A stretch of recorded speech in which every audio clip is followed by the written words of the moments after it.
Hi, I'm Janet Prey, and this is Islander Sewing Systems Knit Fit Series Episode 3. We left off in Episode 2, fitting on the ditto form that was created for Brenda. Brenda works here at Islander Sewing Systems. And if you'll remember, she has very different shaped shoulders from left to right. They're a different height and a different angle, and it gave us a lot of opportunity for challenge in fitting. So we fit our little sloper, just the front and back, on that form. Now we pinned it, if you'll remember, and then we took markers and marked that pin line because that pin line was our theoretical stitching line. Now we've taken it apart, and here we have just the front of the sloper that's made to fit Brenda. We had to add fabric, and a lot of times you'll find examples where you're going to need to add just a little bit more fabric than the actual pattern piece had. You could go back and cut a new pattern piece and just make it wider, or you can just tack a little piece on like we did. So this was our original stitching line, as you can see, and this is our new stitching line. So the pattern is quite different, and it's interesting to see the shoulder slope is different from one side to the other. So all of these dark marks here and down the side seam, and because we marked in more than one color at one point, we actually had to call out, make sure you use this line right here, not the one to the other side. So anyways, just give ourselves a few notes, but this is the actual piece that we fit on that form. Now we're going to take our tissue pattern that we cut out that piece from, our sloper pattern number 1207, and we're going to put it back on top. Now in this case, because Brenda's asymmetrical, we have to have a right and a left, so we had to create a second piece. You may want to do that just so that you can see the whole thing opened up, even if you're not different from one side to the next. Maybe you just want to create a whole piece to cut flat. But you'll see we knew we had to add some paper to the arm side because we had to add fabric. And then what we've done is traced those exact pinned stitch lines onto that tissue. And again, look how different you'll see the shoulders are.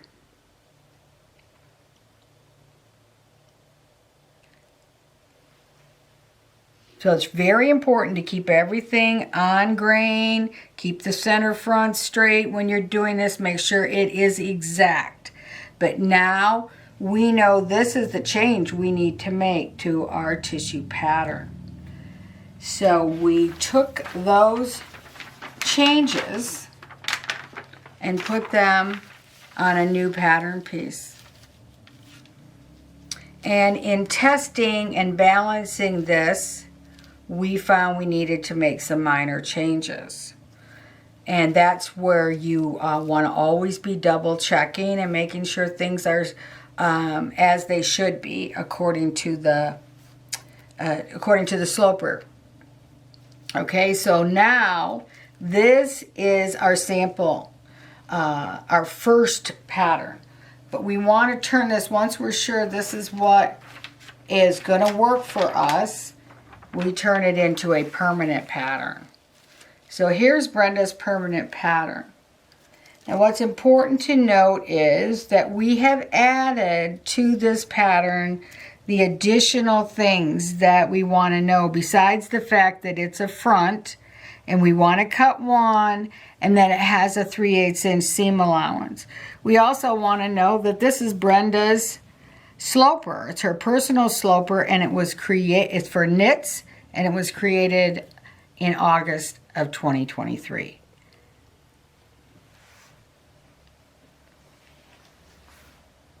All right, now for the back.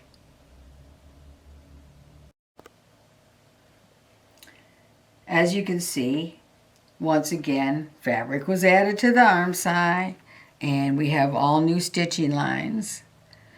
And one thing to note here is we have a lot of markings because we had pinned and repinned, and maybe we marked the pin line a little prematurely. And that might happen to you. And if that does, as you can see, I have 3 different colors.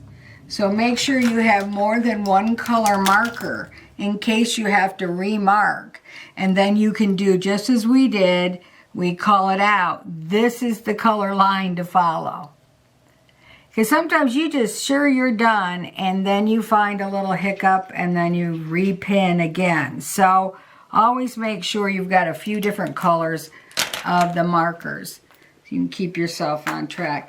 Now also note here, because I'm going to call this out in our sample later, the difference between the back shoulder slope from one side to the other.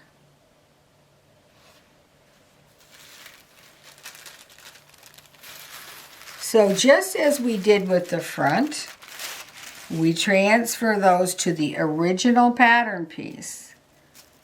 And making sure that we're transferring accurately, keeping everything on grain. I'm just laying this on here for you right now. But if I'm doing this as an accurate sloper, I'm going to be meticulous with getting this all on here and making sure everything is straight.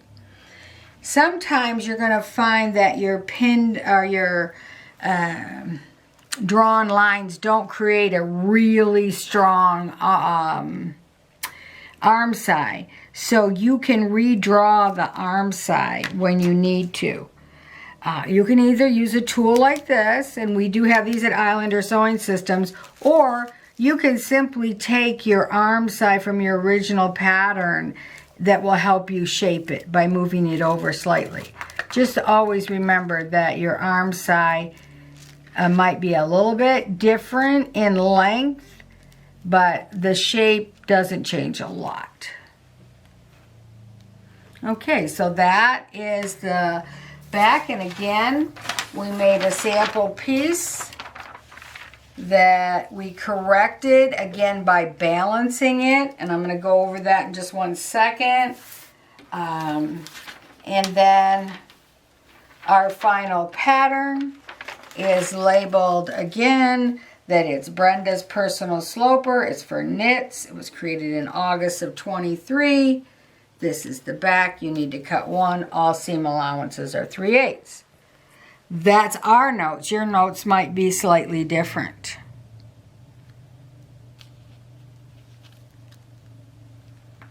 All right. Now is the time we'll move to the sleeve. Okay, to determine what size sleeve will fit in our sloper, we have to do a little work on the pattern. You might think, well, I made a size 6. I started with a size 6, so I'll get a 6 sleeve. Well, that might not be the case if you've made many changes in the area of the arm side. So you want to mark the seam allowance, and I like the little 6-inch ruler for doing that, and we've got a 3/8 inch seam allowance. So we just go along, making sure we're maintaining the same shape as the arm side, and mark that seam allowance, remembering to mark the cross seam allowance, which would be up here at the shoulder. Now, then you're going to measure from this notch to the shoulder seam. And there's a handy tool that you might own that's called a flexible or curved ruler that really likes to bend very nicely, that will measure that. However, using a regular tape measure and standing it up right on the stitching line will work just as well. So then you're going to mark that and then make a note of what that distance is. And you'll do that with the front arm side and the back arm side. Then on the sleeve, you'll do the same thing. So if this was our sleeve, we would measure from this notch up to this notch, because this is our shoulder notch. And we would compare this amount to the back pattern piece arm side. And from the front notch to the shoulder, we would measure that. And also we would compare that to the front arm side measurement.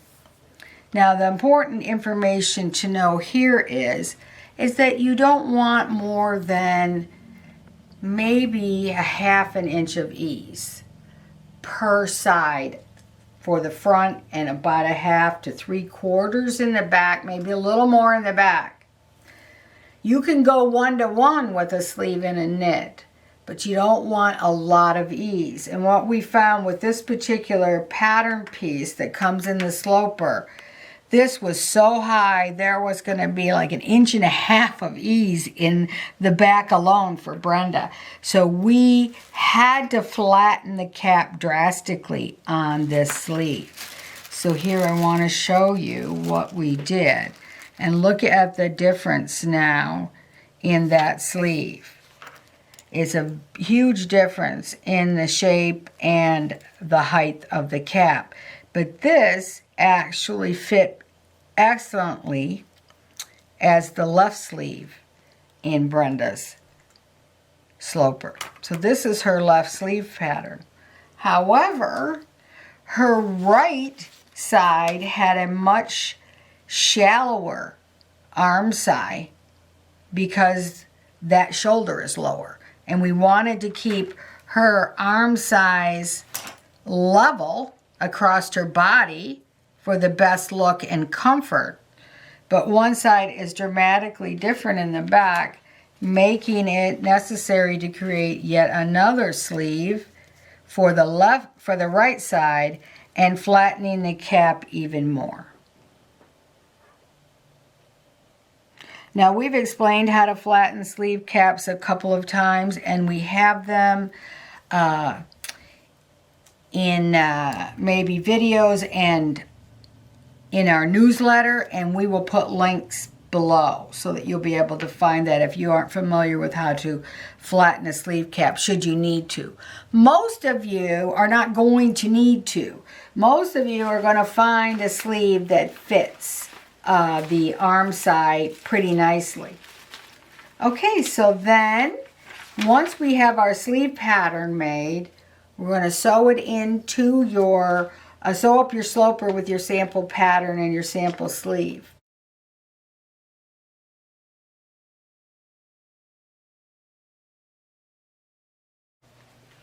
All right, one more thing before we put the sleeve in and do our test, and that is to make sure that our side seams are balanced. Otherwise, the garment's not going to hang straight, and it's very important that it hangs straight. So what we do is we just put the side seam of the front on the side seam of the back. And if you're asymmetrical, make sure that you do it this way so you're getting actually right side to right side and left side to left side. And make sure that they are the same shape and you are still on straight of grain. So don't let the pattern get twisted off straight of grain, but make sure that those seams are going to hang level till they're identical. Okay, so now we'll put the sleeve in and we'll do a little test garment. So let's do that now. Okay, here's our test. So we put the left sleeve in. And things to look for when you do your test is that the side seam is hanging straight and hanging in the center of the body. A lot of you will be putting this on your own body if you don't have a custom form. Because again, on a standard dress form, you'll never know for sure if it's going to hang straight on you. It might hang straight on the form, but on you it might be different. So now I want to show you where I made a little error, and I think that this will be really interesting for those of you who might find you are having trouble in determining where the error is. So if you can see, there are some drag lines right here, and there's a little extra fabric here. You might think, oh, I got to pull that over into the side seam, or maybe I don't know what to do with it. Well, the reason this all happened is because I did not transfer that extreme slope onto the back pattern piece. And so if I had, and I will pull it up now, this is what the shoulder seam slope would be like. So there's that little extra that should be up into the seam, which obviously is on the original pattern. I just didn't transfer it to the second pattern, which we have now. So if you're seeing things in, you might want to just double check. One of the things that I notice a lot is that we'll start with the shoulders. We'll pull everything up and we'll get it all where we think it's right. But then as we go to fit other parts of the body, we will see a little pull or a little extra fabric and may have to go back up and adjust those shoulder seams. So that's why we don't ever stitch it together until we're completely done, because even I am going back and forth a few times to get it just right. And again, making sure that that is hanging straight, centered under your arm, and hanging straight on your body is key. All right, I wanted to show you how we took Brenda Sloper and made a commercial pattern. So we took the Islander Sewing Systems 5EZT pattern and we put that particular neckline onto the front of her sloper. So lining it up again, making sure everything is on grain and center fronts are matched, we created a 5EZT front that is actually all about Brenda Sloper, but it created the 5EZT neckline for her. Now she can use the back of her sloper because it will fit, and she's got her 5EZT pattern with the exception of the sleeve. So to create the sleeve, here's the 5EZT sleeve. And basically what we wanted was the length of this sleeve, because the sleeve cap is of no use to us. So we take the sleeve cap and we superimpose it on here, and then we measure the length and we make sure we get the correct length. And of course, again, in Brenda's case, we had to create a right and a left sleeve. And again, we have labeled everything. And this is so important. And I'm going to tell you why I know that. It's because so many times we've gone back over the years and we pull something out, even if it was only 6 months ago. And we go, oh, did we make that change? What was the seam allowance? What is this, last year's or the years before? So really want to make sure you get all those labels on there. Now, let's take a look at the 5EZT that Brenda made from this new pattern. Well, here it is. It's in a beautiful rayon, viscose rayon knit, and it fits very smoothly. There's no drag lines, there's no puddling of fabric, and the neckline hangs straight. And I'm sure she's going to love it.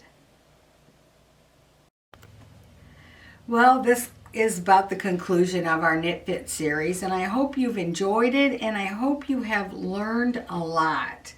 Now, if you get through the process of the 3 episodes and you're still stumped, at least the first 2, and you're still stumped, and you need a little help, we do have a support package on the website where we can work back and forth with you through pictures and emails.